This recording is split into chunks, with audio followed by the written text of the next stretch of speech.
it was statistically significant or substantial enough for them to approve it for the treatment of alopecia areata.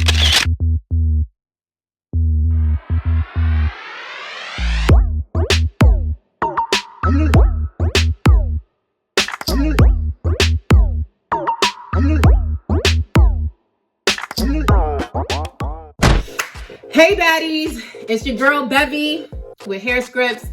And first and foremost, I need to apologize to you in advance because I know that my title was a bit clickbaity and all of that. I just had to do what I needed to do to get the girls to come here, okay?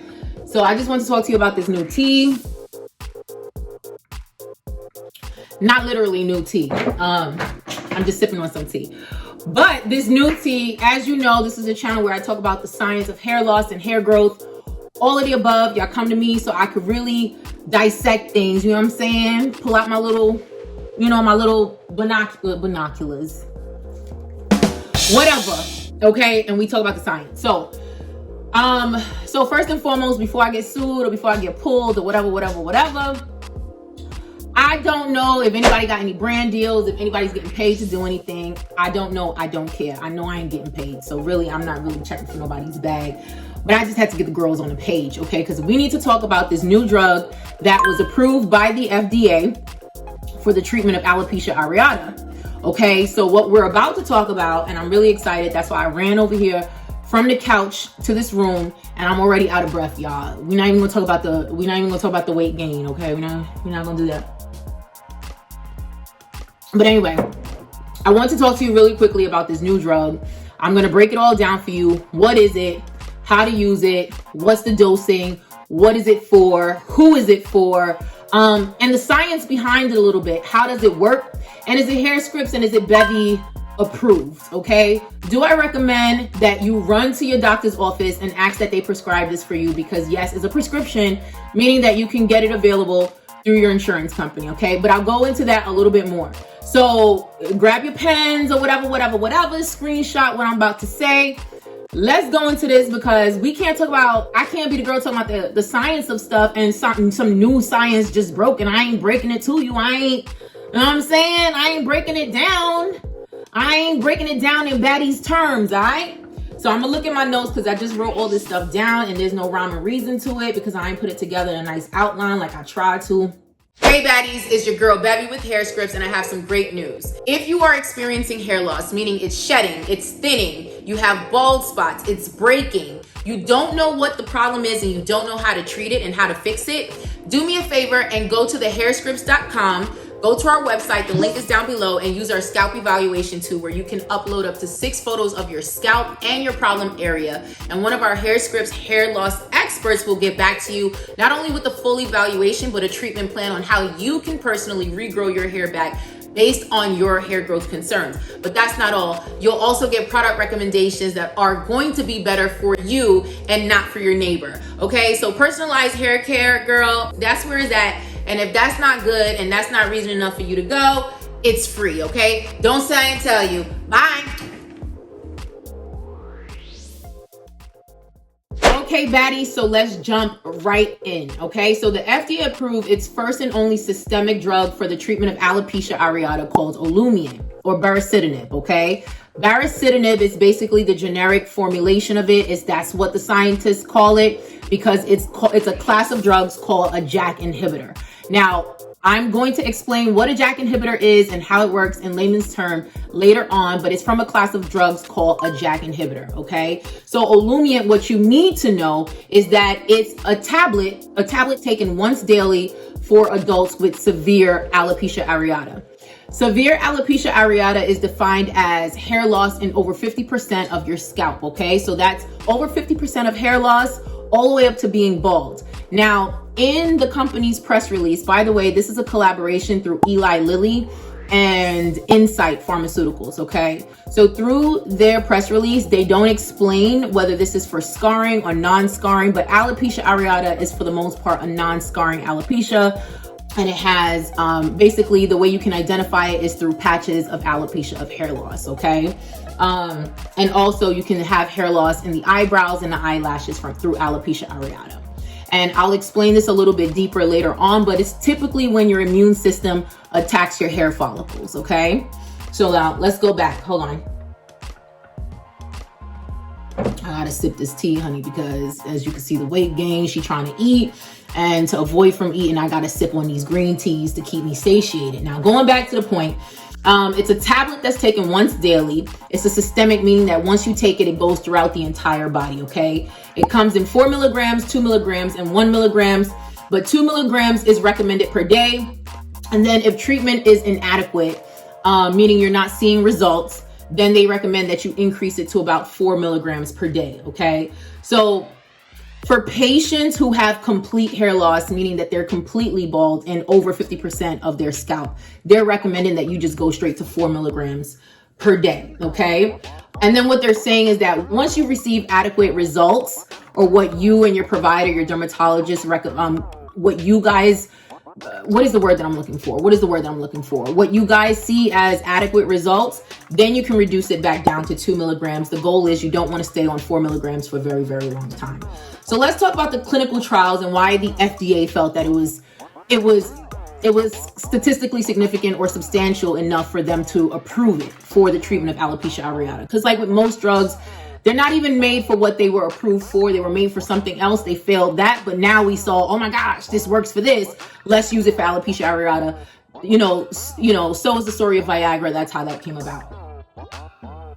Anyway, so let's talk about the clinical trials. So in the clinical trials, it shows that 1 in 5 adults who took Olumiant 2 milligrams and 1 in 3 adults taking 4 milligrams per day achieved significant hair regrowth, resulting in 80% more scalp coverage, okay?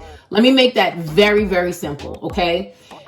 People who took this drug in the clinical trial, whether they took the 2 milligrams or whether they took the 4 milligrams, obviously the results for people who took 4 milligrams was more substantial, right? It was more efficacious for people who took more milligrams. It's just the obvious, right? If you take a higher concentration, you're going to get higher results.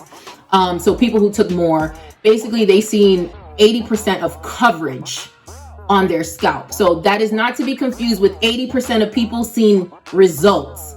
What they're saying is that 1 in 5 or 1 in 3 people seeing 80% coverage, more coverage on their scalp. So to be approved into this clinical trial, you had to have 50% or more. You needed to be considered bald by 50% of, and that was defined by 50% or more hair loss, right? On your scalp. So you had over 50% of hair loss on your scalp. An improvement was 80% more hair coverage to your scalp. I hope that I didn't confuse you guys with that, okay? But I just want to make sure that I say that I really define that, because I want to make sure that you guys don't think that it means 80% of people seeing results. 1 in 5 people seeing results. So 80% more scalp coverage, okay? And it also helped specifically those people who took the 4 milligrams, also seeing help on their eyelashes and eyebrows, okay? So this was a 30-week study that consisted of 1,200 adults with severe alopecia areata. And like I said, severe is considered or defined as greater than 50% scalp hair loss, okay? What you need to know is that for people who took 2 milligrams, 17 to 22% of those patients taking 2 milligrams achieved 80% or more scalp coverage, okay?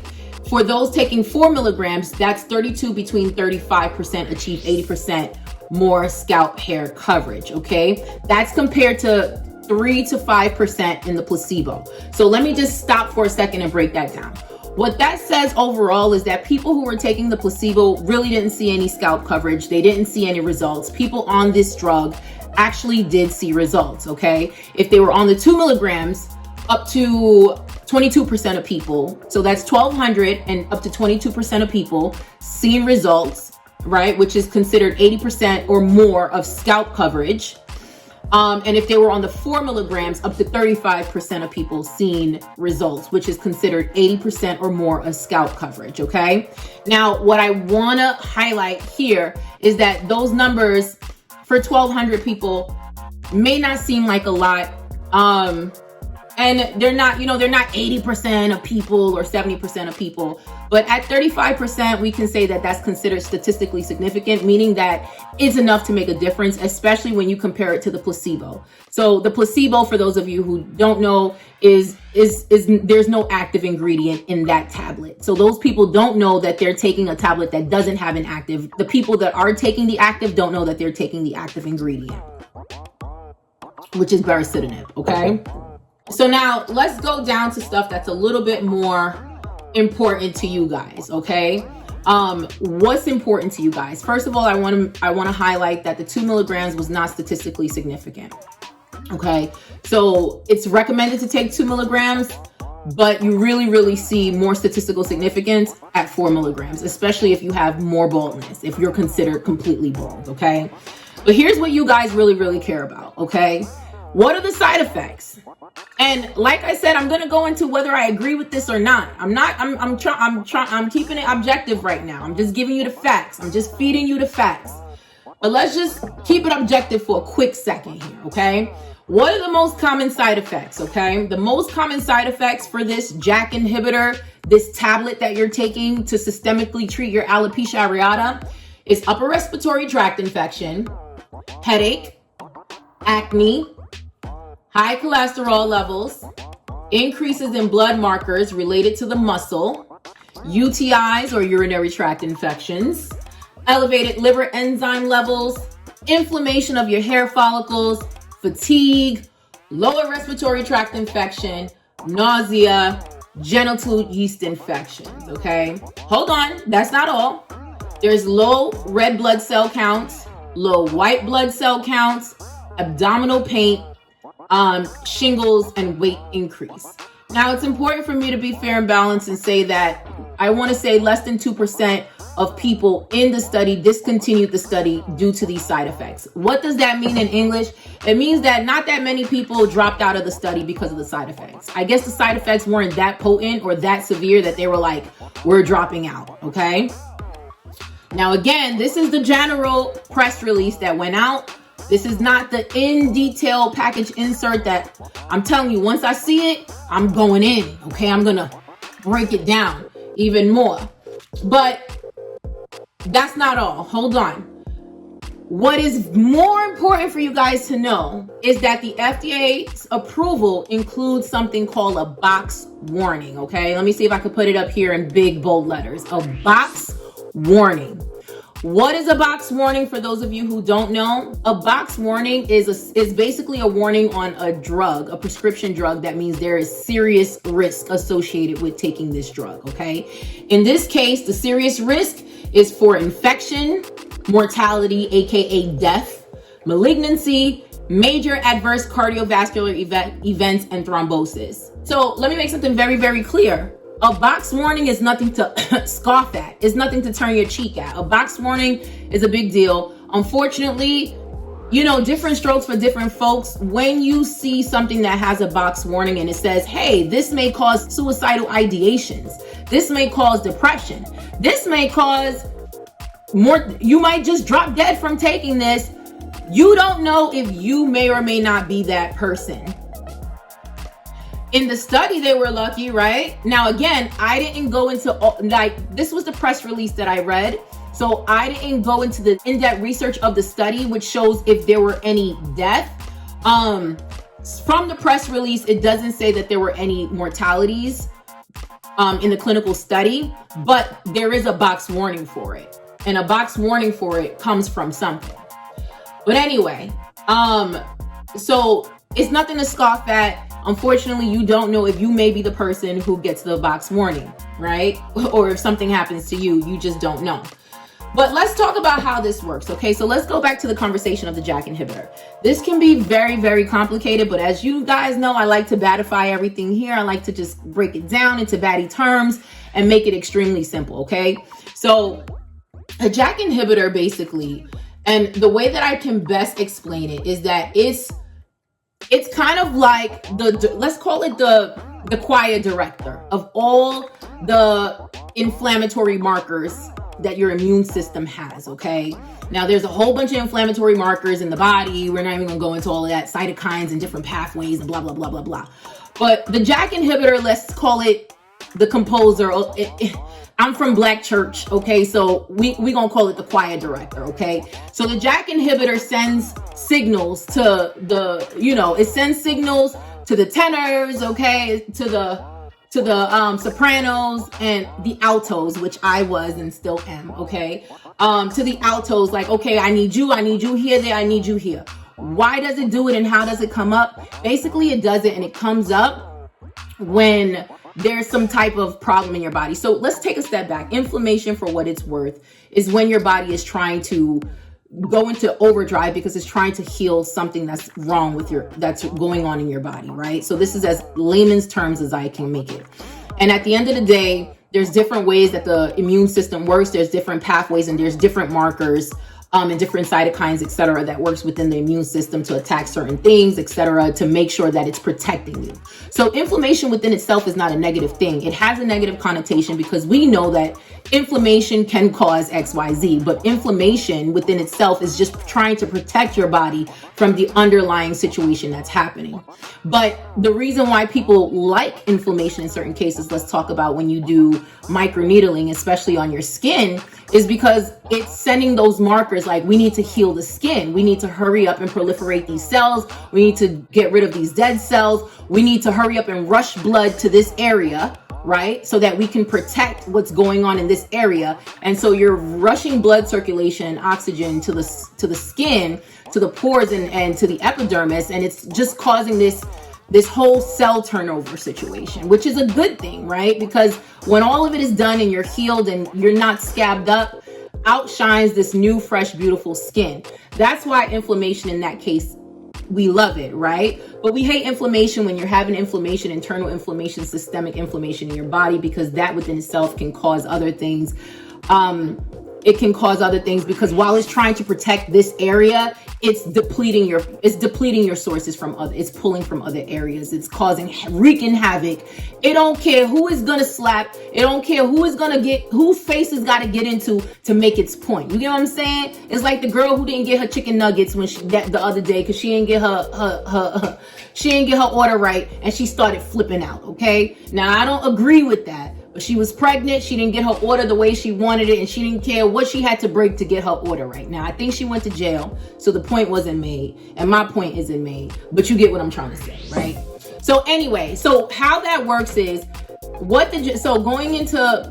taking a step away from the choir director who leads everyone and tells them where to go, if you look at it as a faucet, when you inhibit a JAK, you're basically turning off the faucet. So those inflammatory markers that are supposed to now run to wherever the damage is. So if there is now a cut on your skin, if there's a damage, if there's something on in your body, instead of that inflammation or instead of those inflammatory markers or the immune system doing what the immune system is supposed to do, the JAK inhibitor suppresses the immune system. It shuts off the valve and it doesn't send the alerts to the immune system. The immune system is basically on freeze because you shut off the valve.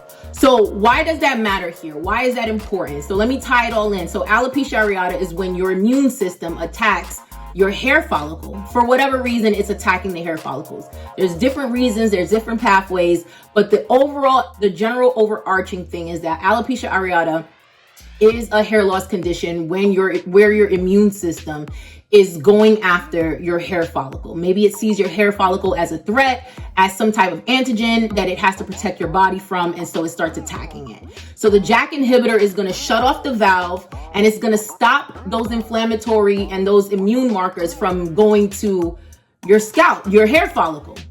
Get it? So basically, when alopecia areata is where your immune system is attacking your hair follicle, because you're using a JAK inhibitor, it's inhibiting the JAK by turning it off and not allowing it to send those immune markers. It's an immunosuppressant, unfortunately, to do the things that it needs to do. Why is that a problem? Well, that's a problem because we need our immune system to work, right? Imagine all types of immunosuppressant. Think about all those immunodeficiencies, those immunosuppressed. Anytime you're immunosuppressed, that's not a good thing, right? We work on building our immune system so we can fight off infections, bacteria. We can fight off, sickness, etc. You know, you think about viruses that brings down, right? That mitigates the immune system, that completely attacks the immune system, like HIV. That's why turning off the immune system, while it has its benefits, you know, that whole thing that they talk about with the pharmaceutical company, it's fixing one problem and causing a million other. It's one of those things, okay? So, just immunosuppressants are very dangerous within itself. So a JAK inhibitor, because it's literally stopping alopecia areata, or the immune system from attacking the follicle at its tracks, you're gonna see amazing results. It's gonna be powerful. It's going to be efficacious. I have no doubt that this drug works, okay? That is why the FDA approved it, because it works. My issue is the safety.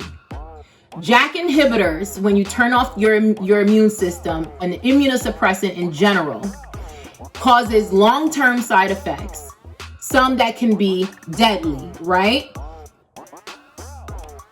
I'm just saying, just put two and two together. You know what I mean? Just put two and two together, right? Really quickly, for those of you wondering, you can get it through your insurance. Because it's new, not all insurance policies are going to cover it. So right now, they're giving it away like candy on Halloween. You can get it for $25, okay? You get a prescription and you get it from the pharmacy for $25. But I'm going to be honest with you. Do I approve of this drug? I already forgot the name. Give me 1 second. Let me just look it back up, child, because I feel like it just took me a while, okay? Olumiant. Do I approve of Olumiant for the treatment of alopecia areata? I'm going to give it a hard no. Just a hell no, okay? I'm not about to die, kill myself, cause all kinds of other problems with my body, shut down my kidney function, failure, liver, all of that, just because I want some hair on my head. Child, if I got to be bald and live for 40, 50, 60 more years, give me that option. You know what I'm saying? And I know that sounds crazy coming from me, because I'm trying to help you guys with alternatives and different ways to help you effectively regrow your hair. But we want to effectively and safely regrow our hair, not to the detriment of our lives, okay? And I know that, listen, I know more than anybody how alopecia can really mess with your mind. It can mess with your self-esteem. It can mess with your pockets. It could just mess with you overall, okay? I've been there. I was diagnosed not with alopecia areata, with androgenetic alopecia. This is specific to alopecia areata. But I know I've been there. Hence why I started this whole channel and why I'm doing this whole crazy thing that I'm doing, okay? And some of y'all listen and some of you don't, right? But the bottom line is, the goal here is not to die to get your hair back, okay? If you got to choose between life and baldness, child, let's just choose baldness. There's some lace fronts and there's a whole lot of other stuff going on, okay? Not to say it's never that serious. And I don't want to be insensitive, because I know how this can have such debilitating effects on people's self-esteem. And some people, because it messes with their self-esteem so badly, especially when you're dealing with severe alopecia areata. Now, I have to be very specific. Alopecia areata and alopecia are not the same thing, okay? They are not the same. There are several different types of alopecias. Alopecia is an umbrella term for hair loss. That's all it means, okay? So alopecia is an umbrella term for hair loss. There are several different alopecias.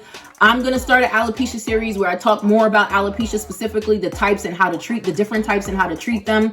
But alopecia within itself can be very debilitating, especially when you're losing over 50% of your hair, right? I get it. I understand. And so sometimes people are just like, just hit me with whatever so I could get it back. But it's not clear here to me how long you have to take this, how long you have to be on this treatment.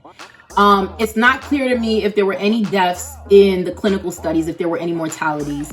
It's not clear to me how long you have to be on treatment. And it's also not clear to me if once you stop treatment, what happens, right? Because let's think about it. Once you stop treatment, you turn that valve back on, and it's just going to start attacking your hair follicles again, correct? So this is not something, benign like minoxidil, where I know there's some of us that hate it, there's some of us that love it. But the thing that's benign about minoxidil is, one, is it does come in systemic form, but we're not even going into that. It's not an immunosuppressant. But the other thing is, just think about the fact that at the end of the day, that is reducing the shedding and is helping with density, okay? And that's helping you, especially when you have these underlying conditions. But once you rectify the underlying condition and you stop that, for the most part, you've mitigated that excessive reshed, okay? Even if you shed a little bit because you stopped, you're not going to shed excessively. What happens in this case is you're turning back on the valve of the immune system. I don't know. So there's some questions. I still have many questions that I still have that I can't answer because, again, I just read the press release and the press release just kind of gave a top line overview. If you guys want me to cover more about this, I'm happy to do that. If you want me to give you more tea, more details, if you have questions about this, let me know. I know most of my baddies prefer to be natural, all natural, or semi-homemade if you're like me. You know what I mean? I do a little bit of this and a little bit of that. You know, I like a little bit of actives here and there. You know what I'm saying? And I mix it up, you know. But just straight something that's just that has a box warning that I can just drop dead. Nah, I'm a pass. I'm good on that, okay? Yeah. I'm gonna head out. So anyway, subscribe, like, let me know if you like this. You know, I try to come on here and this is not rehearsed. So if I got a little bit of mistakes, it is what it is. You know what I mean? Let me know what you hate in the comments. I love those too, okay? Anyway, subscribe to the channel, like, help me out. Let's grow this channel, please. Because I got good tea, I got good content. Help me out, all right? Love you, baddies. Bye.